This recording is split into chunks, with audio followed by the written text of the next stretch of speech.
நாமக்கல் மாவட்டம் பரமத்தியில் பார்மசி கல்லூரியின் 3வது மாடியிலிருந்து குதித்து மாணவர் உயிரை மாய்த்து கொண்ட சம்பவம் பெரும் பரபரப்பை ஏற்படுத்தியுள்ளது.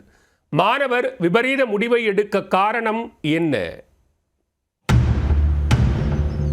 நாமக்கல் மாவட்டம் பரமத்தியில் தனியார் கல்வி நிறுவனம் ஒன்று செயல்பட்டு வருகிறது. இந்த கல்வி நிறுவனத்திற்கு உட்பட்ட பார்மசி கல்லூரியில் கடலூர் மாவட்டம் பதிக்குப்பத்தைச் சேர்ந்த யோகேஷ் என்ற மாணவர் படித்து வந்தார்.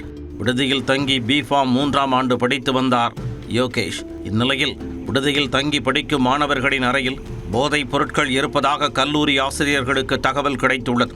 இதையடுத்து ஆசிரியர்கள் ஒரு குழுவாக சென்று ஒவ்வொரு அறையாக சோதனை நடத்த ஆரம்பித்தனர். அப்பொழுது யோகேஷ் தங்கியிருந்த அறையில் கஞ்சா போதைப் பொருள் இருந்ததாக கூறப்படுகிறது. மாணவர் யோகேஷை அழைத்த கல்லூரி முதல்வர் மற்றும் ஆசிரியர்கள் அவரிடம் விசாரித்ததாக கூறப்படுகிறது. மேலும் பெற்றோரை அழைத்து வரச் சொல்லி மாணவரை கண்டித்துள்ளனர்.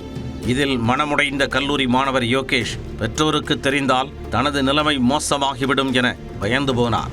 தனது எதிர்காலம் மற்றும் படிப்பு நாசமாகிவிடும் என்பதை நினைத்து மன உளைச்சல் அடைந்த அவர் ஒரு கட்டத்தில் உயிரை மாய்த்துக் கொள்வது என்ற முடிவுக்கு வந்திருக்கிறார். இதையடுத்து பார்மசி கல்லூரியின் 3வது மாடிக்கு சென்ற அவர் பெற்றோர் மற்றும் உறவினர்கள், நண்பர்கள் உள்ளிட்டோரை பற்றி ஒரு கணம் கூட யோசித்து பார்க்காமல் கண்ணிமைக்கும் நேரத்தில் குதித்து தற்கொலை செய்து கொண்டார். இதைக் கண்டு அதிர்ச்சியடைந்த கல்லூரி நிர்வாகம் மற்றும் சக மாணவர்கள் பரமத்தி காவல் நிலையத்திற்கு உடனே தகவல் அளித்தனர். போலீசார் வந்து மாணவரின் உடலை மீட்டு நாமக்கல் அரசு மருத்துவமனைக்கு அனுப்பி வைத்தனர். இதனிடையே யோகேஷுடன் படிக்கும் சக மாணவர்கள் மற்றும் விடுதி மாணவர்கள் சுமார் 50க்கும் மேற்பட்டோர் நாமக்கல் அரசு மருத்துவமனை முன்பு குவிந்ததால் திடீரென பரபரப்பு ஏற்பட்டது.